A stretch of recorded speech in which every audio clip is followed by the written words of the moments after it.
Ladies and gentlemen, welcome back to the Field Pass. This is Dan. I have John and a familiar face, our good friend Mikey Dudek, back on the podcast. Welcome back, Mikey. It's good. It's good to be back. I just wish I would have prepared better and come with a better background. But this will do. We I need don't think Dan to whip anyone. you up something quick. Yeah, we'll get you in ChatGPT, fire you up something. What do you want? You want like a press conference background? Maybe like, I don't know, Tim Beckman behind you? Yeah, him with like a lasagna quote or something. I think that would get the people going. Yeah, but no, it's good to be back. Yeah, welcome home. I got to ask you off the bat, first question that you probably get from any person that walks up to you, Hank Beatty, Mikey Dudek comparisons. How many times have people made those comparisons to you? It's funny you say that because I was on the train this morning heading to Chicago, and some guy came up to me, and he's an Illini grad, and we were just talking, and he brought that up. He's like, how many times do people mention Hank Beatty to you? And it happens all the time. Coworkers, even my mom's like, "Oh, you remind me of this kid." So it's, I mean, Hank's just incredible. Anyone who's watched the games, has seen the impact that he's been able to make. Not only as a receiver but also as a returner, which is so big at any level.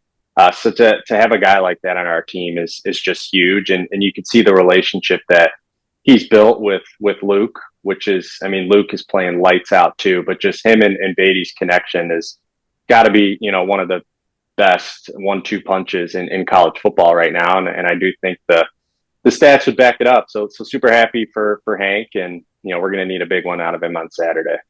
Yeah. I mean, Ohio State, obviously number one team in the country. The opportunity to make a statement nationally is certainly there. And in front of a home crowd, in front of an orange out crowd, hopefully we go with the all orange uniforms. I know 2 years ago when we did our orange out against Penn State, we actually did not wear it. We wore blue uniforms for some reason. But last year against Kansas, orange out, we went with the orange unis. I put a tweet out there to get the people going. But like, you have to wear the color rush orange for the orange out, right? Oh yeah, I think so. And especially I think there's going to be the little orange towels that people are going to have. So we want our team out there in orange. So I don't know if they, picked the jerseys yet. I'm assuming they have, but if not, this is our definite pitch to get the boys out on the field, matching the fans, and, let's all be one, because we're going to be rooting them on and, hopefully making an impact. My question for you, Go ahead, sorry, John. in lieu of Dan's change in his background with the new helmet, what is your favorite, Mikey, helmet with the script or the different patterns? What have you? I know last year had more I like the diversity, but script. I like yeah. the script. I just think that's a clean look. And I think last weekend against Purdue, I want to say they like showed them on social media, and I got Oh yeah. pretty hyped up, and then we came out in different lids. But I think the script is, it's just classic, looks good, especially with the white face mask. So hopefully we'll break those boys out this weekend.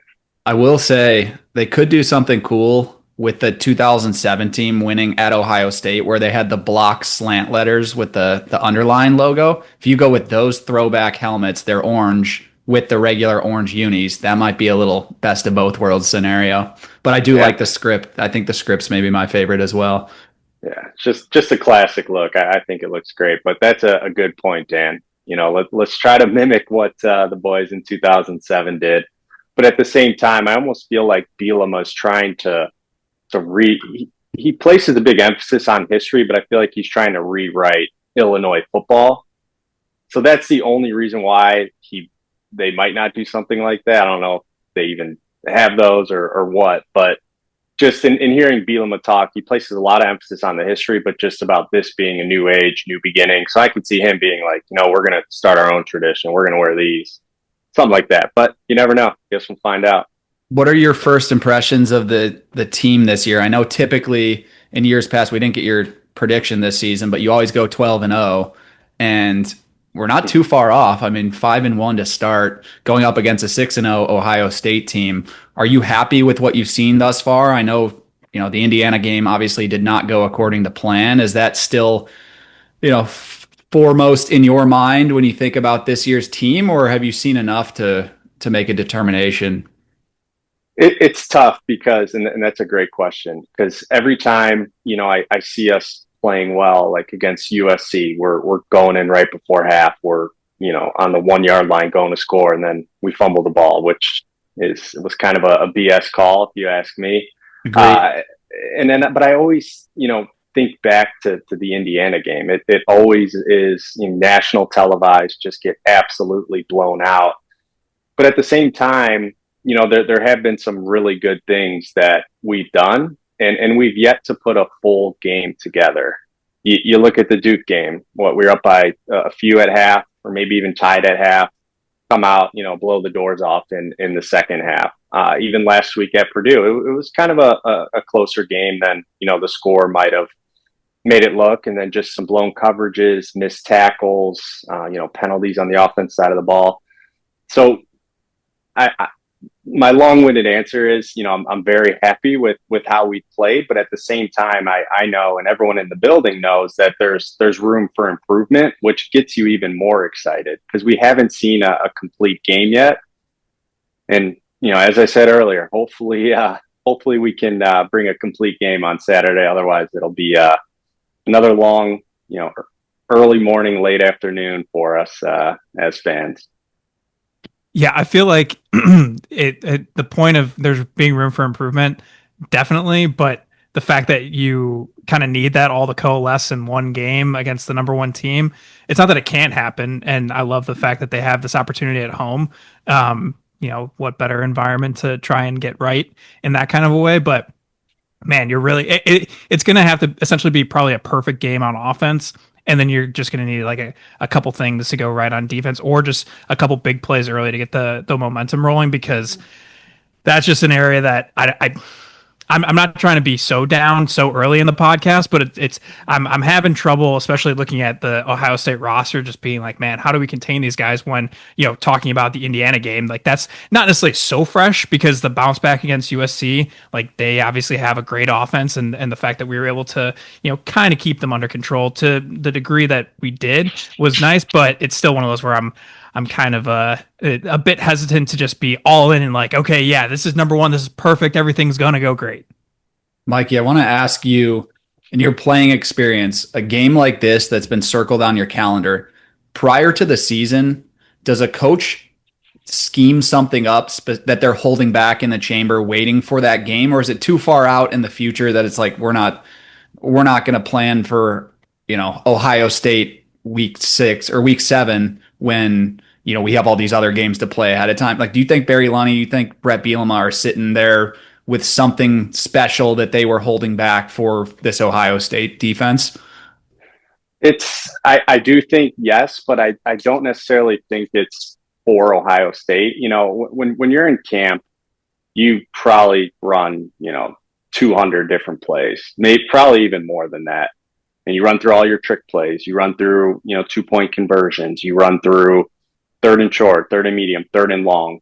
And then each week you have a script based off the defense. So I don't think, they've been plotting something for 6 months just to use against Ohio State, especially this late in the season.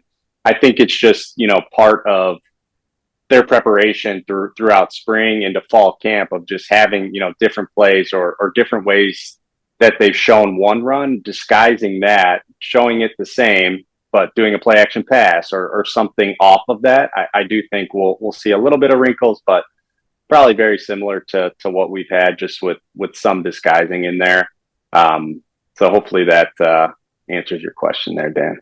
Yeah, I mean, I just think of Brett Bielema, and I always go back to the barge package and how he had that locked and loaded. I'm like, do we have something like that, or do we show like, Luke Altmaier hasn't really run the ball too much this year. There's been a few opportunities, but like, are we holding that back and unleashing him, or do you just play your game, play what you've done that's worked so well on offense, and just try to outdo the defense with a better offense? That's why I'm curious if there's anything potentially there that we may showcase that we haven't really seen much of this season? No, and I think that's another great question. And I think that was going to be, one of my keys to the game. You mentioned the barge package is just, making sure we control the tempo. Ohio State's gonna put up points. The more we can have the ball and just drain the clock, slow the game down, control the tempo of it. That's where I would see us winning. If we let Ohio State control the tempo, they're going to score a bunch of points. They'll score against anyone. They'd score against the Bears. It doesn't matter who's out there with that roster. They're loaded. So if we can, eliminate mistakes, control the tempo, similar to how we did against Penn State, 2 or 3 years ago when we upset them. And I think they were a top 10 team, on the road. So Bielema, I've all the trust in the world in Bielema, and every Illini fan could probably echo that statement that he's a guy going into every week, no matter who we're playing. We always feel like our team's going to be prepared to go out there and do the best they can to try to win, knowing that he'll put them or us in a position to do that. Well, I feel like the one thing that I love about a Brett Bielema coach team, and I remember going back to the Arkansas days, like looking at stuff, he always loved to have like one trick play a game. So he always has something in his bag that I feel like the other team is somewhat aware of or has to at least scheme for. But I mean, thinking about the pass to Brandon Henderson last year, or the fake punt against Michigan, or the double pass this year to Luke, it's like there's always something, but what is it going to be? I kind of feel like that's the advantage that they have, where Ohio State's probably thinking about that. And yeah, if you can just run your, not vanilla stuff, but you can just run your normal stuff and then maybe mix a little something in there, then maybe that'll be the goods. I hear Blue in the background, Mikey. Yeah, sorry. We got ourselves bring him in. Can we get a Blue showcase? Come here, buddy. This is why we put it on the YouTubes. Hey, buddy. Yeah. Blue said he's going to change his name to Orange if Illinois can pull it off this year. Yeah. That's a good one. Someone asked me, and I don't know if I'd mentioned this to you guys before, but back when I lived in Chicago, I was just walking him on the street, not to get too sidetracked here. And they're like, "Oh, what's his name?" And I was like, "Oh, it's Blue." And they're like, "Oh, did you go to Michigan?" And I'm like, no, but it's a good, I see why you asked that. And I'm like, shoot, I hope people don't think I'm like a Michigan guy whenever I introduce him, because it's a Illini boy right there. All right. Official bet of the week is Blue getting an official name change to Orange if Illinois pulls off the upset. We'll call him Orange till next year if we pull off the upset. Hey, I'm holding you to it. Yeah. Oh, I mean, Ohio State's going to be a real challenge. I'm hoping that the crowd and the environment can lift this team up. And like you mentioned, Bielema's going to have the guys ready to go for a big game like this.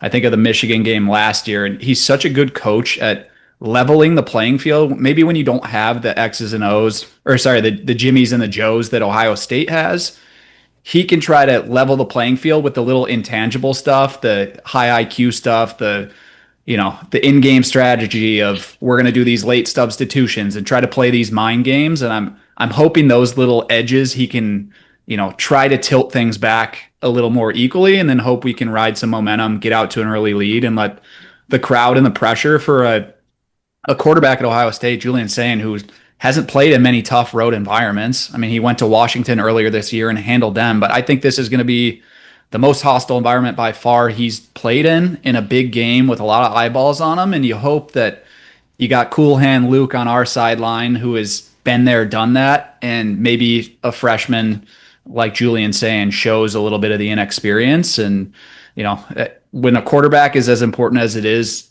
in football, like if he's not playing his best game, that can totally derail an offensive game plan. And, on the flip side, when you have Luke Altmaier, you can give up a bunch of points on defense like we've seen a few times this year, and he can still overcome it by having, scoring more points and being better on the offensive side of the ball. So it's an interesting matchup to me, and I hope and think that the Illinois crowd, being as loud and rowdy as they should be, will affect the game and potentially have a legitimate impact on the score.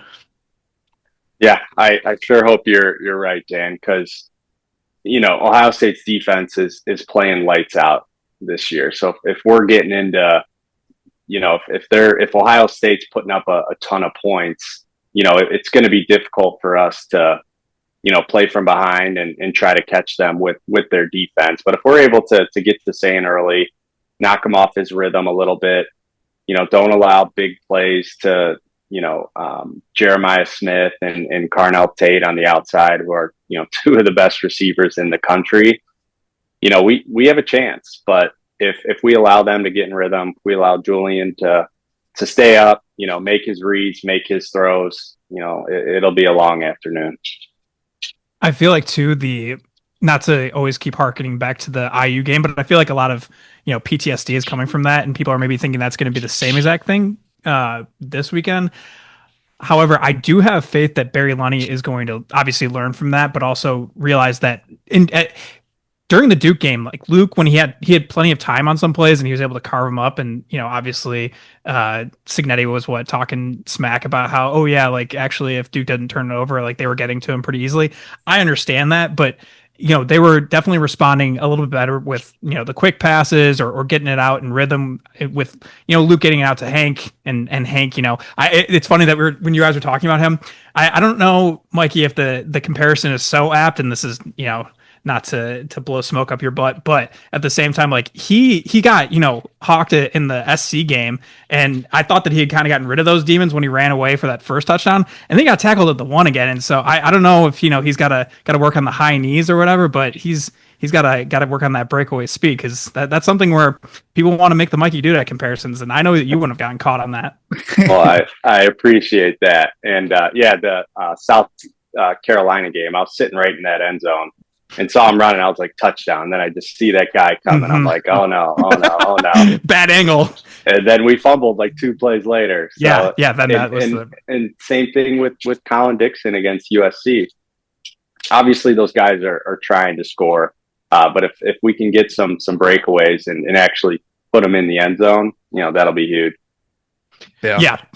Sorry, I kind of went on a tangent there, but it's one of those where, like, hopefully they're getting a little bit more accustomed to the quick game, and like Ohio State's defense is so legit that they might be able to put a blanket over that and just kind of let Luke get time and enough that then they can get pressure on him. I don't know.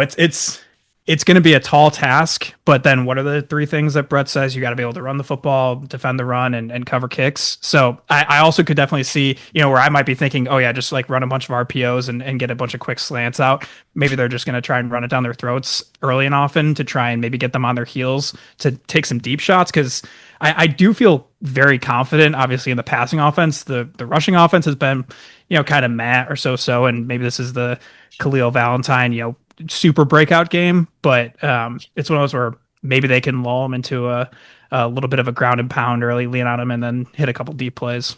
Yeah, to me, it's been less so the running backs and more so the run blocking that's been the issue. And I think the pass blocking, aside from the sacks and having difficulty picking up stunts against Indiana, I thought the pass blocking has responded. And in the USC game, Luke had some pretty clean pockets for the most part, and I think Ohio State's obviously the biggest test when it comes to that. They're gonna rush you, and they're gonna give you all sorts of different looks. And Matt Patricia is gonna try to scare Luke with different schemes and things he hasn't seen before. And I think Luke's prepared for it. It's the matter to me is like, can you open up some running lanes so that you don't have to just sit back and pass and let their defense tee off on you? And that's what I'm afraid of. If you don't open up the running lanes, then all of a sudden their defense starts getting downhill on the passes, and you get in trouble in a real hurry.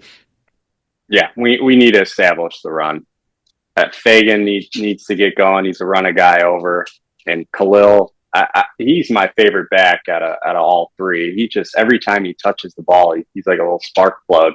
Just his wiggles and jukes. I think he could have a huge game, but it's going to be so important for our offensive line to get some push. Don't allow their guys to, knock us back and really establish the run. Because if we don't, Dan, like you said, I mean, Patricia's just going to throw so many different wrinkles at Luke. And I don't know if we can just sit back there and throw with the kind of pressure that would be coming if we are not able to establish the run. So that's, priority, number 2. First, like I said, tempo.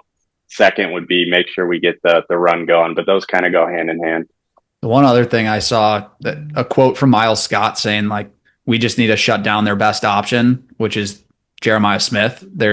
It sounds like from that quote the game plan is going to be do not let this guy beat you, and maybe they're going to go one-on-one to Max Clare, or like they have so many options. Carnell Tate, then if they're getting two guys on Jeremiah Smith, then there's going to be some opportunities for Ohio State's other players to step up and make plays. And you're playing with fire, but I mean, Jeremiah Smith is that good that you might need two eyeballs on him at all times.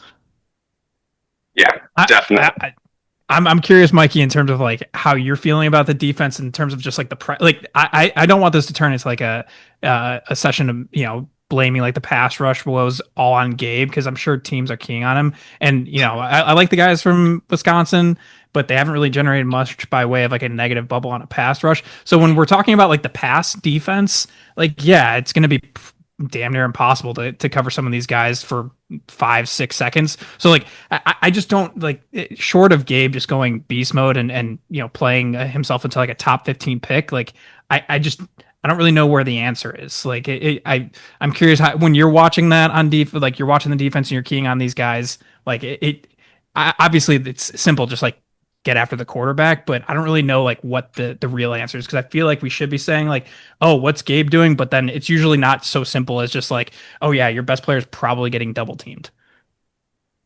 Yeah, and you think with the amount of times we blitz and play man coverage, we'd be able to get more pressure on the quarterback. But I don't, similar to you, John, I don't have an answer. It seems like, you know, when teams play us, you know, they'll run different stunts and whatnot, and the guy will be running right free, right at Luke. I think back to the Duke game, and, you know, Manny Diaz just drawing up crazy defensive schemes and getting at Luke, especially in the first half. I think there's like 4 sacks.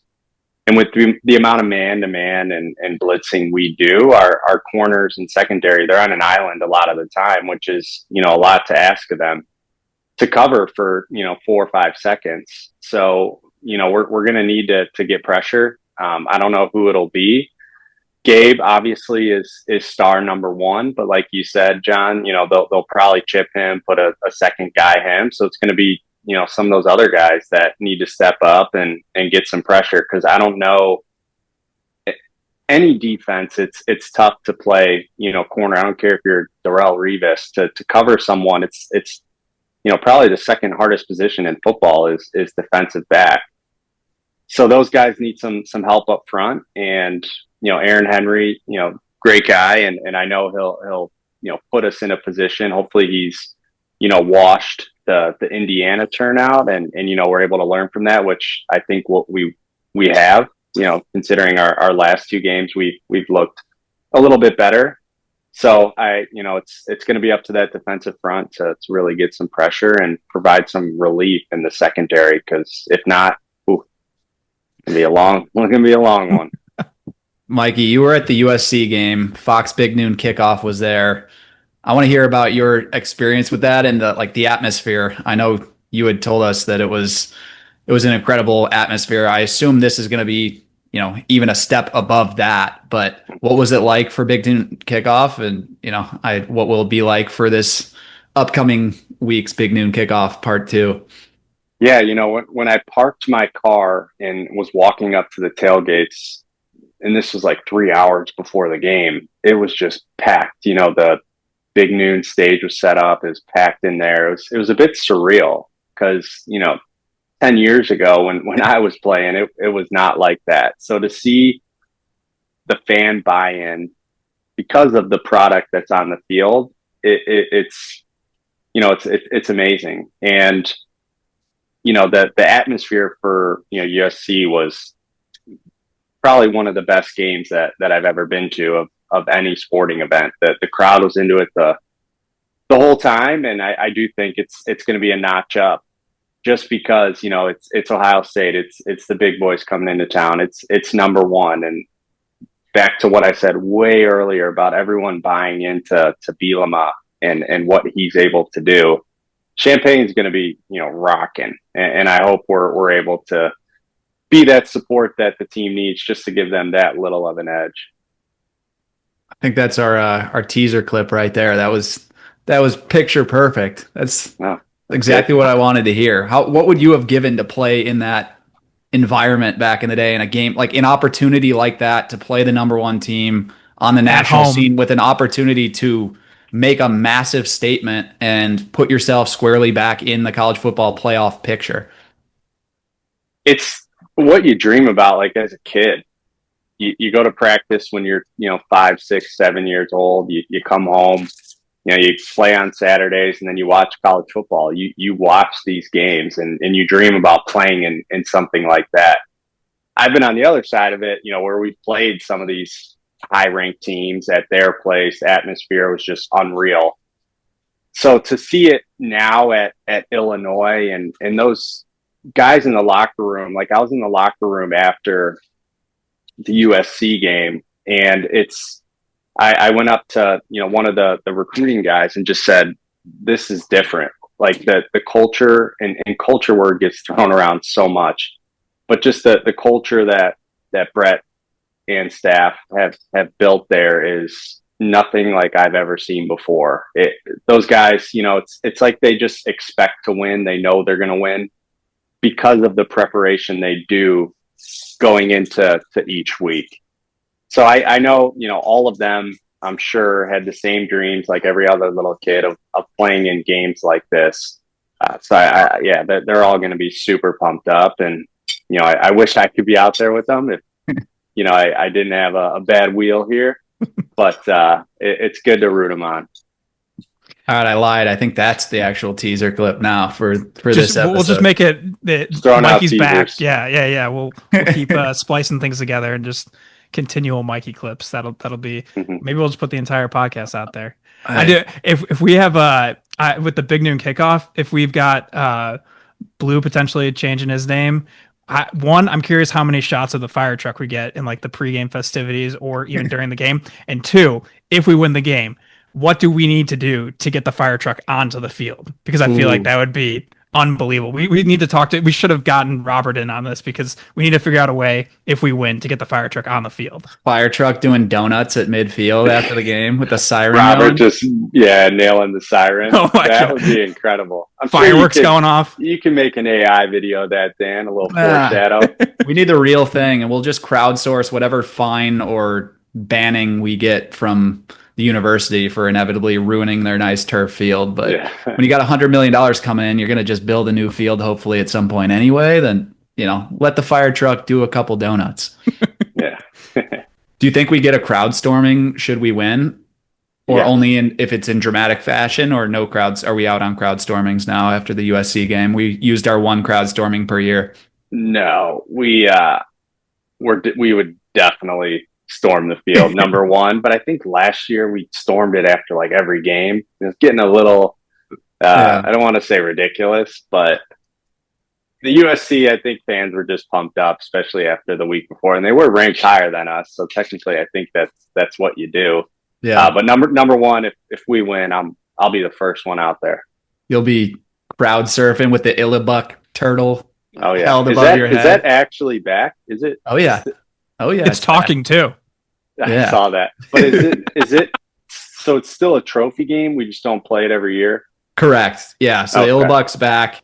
Last time we won it was the 2007 game, Juice Williams on the road. I think Ohio State's won like 7 or 8 since then, but it's been several years since we played Ohio State. So Illibuck is back. I think it's like the 8th turtle they've had because they carve in the score each year, and they've had to use, I think, 7 or 8 different turtles. So we need to start. Turtle number 8's got to be the Illini turtle. I want to see Illinois victories piling up on the new Illibuck. Yeah, I wasn't quite sure if it was actually back. And I saw a bunch of stuff going on X, and I didn't know if people were just saying, "Oh, we need to bring it back," because I know we have a few like locked trophy games with all the moving around in the Big Ten, but it's good to hear that it's alive and well. It's a little bit sad and maybe an indictment on our program that it's like a mythical thing that we haven't seen since 2007 that we don't even know if it's a real trophy, but it should be there. And I would like to see you kissing the turtle. hoisting it up, running around with it. Mikey tossing the turtle around. Yeah. I think it's actually one of the old. I was looking this up recently. I think it's one of like the top 10 oldest trophies. I mean, I know that there's like random trophies like even in the MAC that are they're old. I think we need to. I think we need to bring back trophy games as like a whole. Like I think that it was like a popular thing, but USC, Michigan State, like there should be a Trojan horse like trophy already made for that. Like you need to have these traditions. So like 150 years down the road, people are like, oh yeah, this is cool. Much like how the Illabuck is just something where it's like, yeah, not very relevant to our generation, but the fact that there's still a trophy to play for, and then that you can make AI talk, it's cool. This is a quick side tangent, but the little cannon in the Purdue game, I think it was Jeremiah Warren who went to go pick it up. Didn't realize that the I cannon saw that. separates from the Yeah. base of the thing, Yeah. and he didn't know what to do when he was holding He it. grabbed- He he thought, held I the think he base. thought he broke it, but Oh. that's just what it is, right? Mm-hmm. Yeah. I've lifted that little cannon up before. Yeah, and Because it's I remember Owen Carney when it was the rain game, and they were like doing slip and slides, and they were like holding it around, just like shooting it off. It was that's like a lasting image that I have of the little cannon that it's like not fixed to the. But I always get thrown off because I'm like, wait, did they fix it to the wood this year? But yeah, Jeremiah Warren just getting used to it. all right. Should we go to our players of the game? I guess Mikey, I'll let you kick it off. Who do you think's the biggest impact player for the Illini? Gabe Backus. I think we need him to be the biggest impact player. Yeah. If we talked about the defensive line and getting pressure, and for us to have a chance in this game, Gabe needs to have a coming out party similar to how he did against Michigan last year, South Carolina in the bowl game. Just really show his force and make some plays that send Ohio State backwards. I'm going Gabe Backus. I like it. John, what do you got? I almost want to defer to you because I feel like I might take your guy, so I'm gonna let you go, Dan. All right, I'm gonna go Colin Dixon this week. Oh wow! You just took my guy. I was gonna go There we Khalil go. Valentine. Wow, a little switcheroo here. All right, well, Colin Dixon. I mean, everyone's gonna be keying on Hank Beatty. I think he's number two or number three PFF wide receiver graded out so far this year. One of the leaders. I think he's top three in receiving yards, and obviously top five in all-purpose yards. He's been our entire offense, so I think the number two guy is going to need to step up. And to me, that's Colin Dixon this year. He's had the ability to make the big plays. The Indiana game, our lone score in that game was a deep 59-yard touchdown pass to Colin Dixon, and he has a knack for getting behind the defense. So I think he's in for a big game and a lot of opportunities. I think he'll see quite a few targets in this one. You got Khalil. Yeah. I mean, I was flip flopping between the two, but I want to go Khalil just because I feel like as much as the passing game has driven this offense thus far this year, I want to believe that Brett's gonna just try and pound the rock. But maybe I just don't think that going out with Caden Fagan on first and second down and just running for like 2.3 yards a carry in early down scenarios is like really going to be the answer. So hopefully they run with that's not to say I think Caden can have a great game. And he's the kind of guy that in the third and fourth quarter, when you're really wearing down a defense like that, maybe he rises.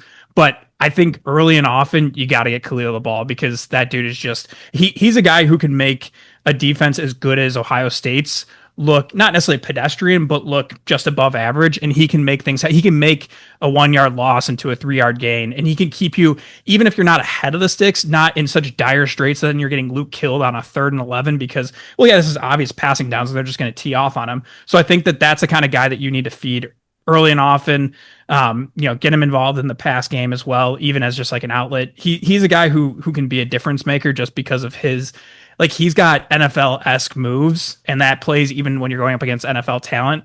Some guys just can't run away from him. Some guys just aren't, that agile, and he's got enough in him that I feel like he's primed for a big game. So hopefully he's, going off for 120 yards and 2 touchdowns.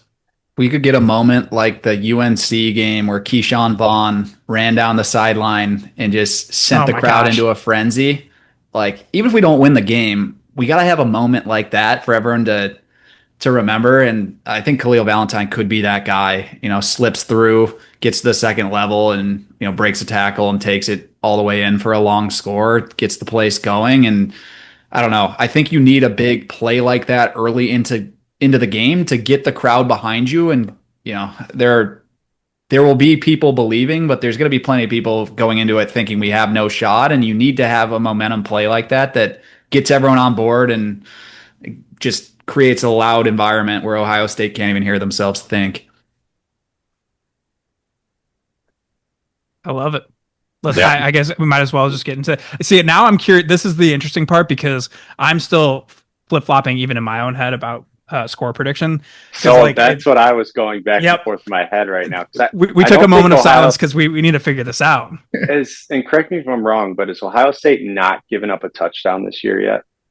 No, I think they did to Washington, right? They gave up 6 points. I think it was 24-6 they beat Washington. Right. I don't know if it was a touchdown or 2 field goals, but you might be right that they have not given up. Texas 14-7 and Ohio 37-9. So Texas scored a touchdown. Yeah, but Ohio State is, I think, the number one scoring defense in the country and has the best, metric-wise, the best defense in the country right now. So you're not far off with that thought. Yeah. It feels like it. I mean, no one scored since week one. Then no one scored a touchdown since week one. Then you're not too far off. I don't know if this was a touchdown with a failed 2-point conversion. I think I remember it being a long pass because, it was 13-9 when Ohio got that touchdown. So I don't know if they just missed the extra point or whatever. Because I remember seeing that highlight and be like, oh, maybe Ohio State's not that good. And then they just have proceeded to not let a touchdown up since that point. So who wants to give the first score prediction? Are we talking ourselves into victories? I feel like you guys are going to. I feel like you guys are flip-flopping here. No, I wasn't flip-flopping on if we were going to win or not. I was flip-flopping on what I think the score is going to be. All right, let's let John go first. Yeah, then. John, I'll let you take the first one. Okay. I mean, I feel like I have been wrong enough that I'm just going to fade myself. And what I would say is that, the defense just hasn't proven enough and that, it's going to be a long day and that the offensive line hasn't shown me enough with their ability to protect Luke or even get a push on offense for run plays that it's probably not going to be a great game. And these are the things that I'm thinking, but then with how not even poor I've been, but just, I also want to believe. And I want to have that moment of Keyshawn Vaughn going down the sideline, but then also not having it be something where it's just like a fleet. Because that's the thing too with the Brett Bielema era. It's not just fleeting moments. You might get moments like that are the high highs, but then you have the consistency to kind of build upon that. So even though yes, there will probably be a trick play somewhere in there, and you'll probably be thinking oh, do we need to rely on that? And maybe we do, even if it's just a late first quarter, early second quarter trick play to get the mo rolling, or if they think that the threat is there and you don't run it until maybe the third quarter. I don't also want to be that guy who, when number one comes down, picks them to lose. So I'm going to go Illinois 35, Ohio State 34. Wow. Maybe the podcast that everyone, if an Ohio State fan gets their eyeballs on this podcast, they're gonna. I mean, but we're gonna have to score. The thing is I can't predict a 17-14 game. I just feel even though I know Brett's gonna want to. That's what was going through my head, John. With 17-14, I'm like, are we gonna hold them to 14 points? Exactly. But I just have a hard time thinking we're gonna score a lot. That's why I keep flip flopping my score. But I'm gonna go 20-14. 2014. 2 touchdowns, 2 field goals. And I can't pick against Illinois. Till the day I die, I will always pick Illinois. What is this, year 6 of the podcast? And I don't know if we'll ever get a Mikey L You never will. Never will. So I just like to put the good aura out there. Try to get the mojo going. So 20-14, I hope we hold them to 14 points because we'll win. All right. Well, are you going to be the fly in the ointment, Dan? I'm 6-0 on predictions this year. I feel like, as the voice of reason, I have to tell you guys that it doesn't matter because Illinois is winning this game 27-24. The offense is getting the job done. Defense is going to hold on. stand on their heads, only allow 24 to an Ohio State team that's very capable of putting up a 50 burger on us. And the Illabuck Trophy is coming back to Champaign. I Mikey's love going to it. see it to believe it. Yep. I love it. Love it, Dan. It's I don't know. It's one of those things where you just got to believe, and college football is such a weird thing, and the emotions for these players is like when something goes wrong and the crowd is getting loud, these are not professional athletes. Sure, half of the team on the other sideline is going to be in the NFL at some point, but there is a real like emotional factor that's hard to calculate, and I just feel like if you make a couple winning plays early, you kind of shake their confidence and you can turn a team that's the number one team in the country into a shell of themselves with a few momentum plays. And I think Bielema is going to have the guys ready to go. The crowd's going to be lively. National game and an opportunity to arguably have the biggest win. I don't even know in how long. Like arguably biggest win ever.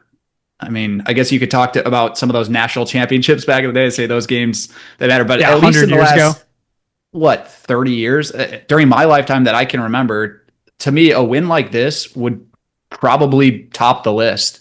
Beating an Ohio State team that's number one in the country, undefeated, has a laundry list of NFL talent, and it would be the biggest statement. Like, go ahead and build the Brett Bielema trophy if that happens, because like I will call up every trophy shop in the greater Champaign area and start getting quotes for everybody because that's what we need. And I'm going to believe it that this is the moment that Illinois football is back.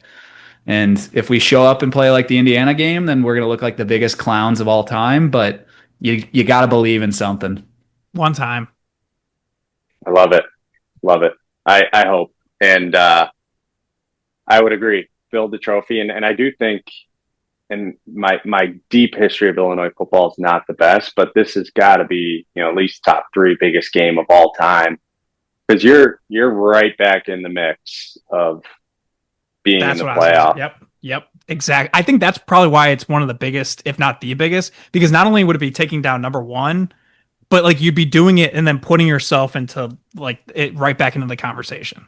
Yeah. And like the Ohio State 2007 game where Yep. we beat them on the road, that's obviously an incredible win as well. But like given the record we have and the path in front of us and it being a home game too, I think elevates the excitement around it should you pull it off. So I don't know. I'm excited for this one. It's not one, it's like you're playing with house money too. No one nationally is going to predict Illinois to win this game. You're a 14.5 point dog. You haven't looked great in some of these wins. The offense is good. The defense has been poor at best, for the majority of the season. You've won some games. So unless you're believing in Brett Bielema and, taking a chance, most of the national pundits are not going to be on Illinois' side. So it's like, what do you have to lose? Go play this game and see if you can kind of shock their system early and I don't know, wreak havoc on an Ohio State team who, like we said, their quarterback is somewhat inexperienced, hasn't played in the big games, and maybe you can rattle him. Let's go get them. All right. We'll leave it at that. Illinois, 11 a.m. Central Time. Massive game. Number one Ohio State in town. Fox, national TV coverage. Mikey Dudek in attendance. Appreciate you coming back on the pod, Mikey, and hope you're on the celebratory pod next week. Yeah, it's good to be back, and hopefully we win. We'll leave it at that. Thanks for listening to the Field Pass. As always, go Illini.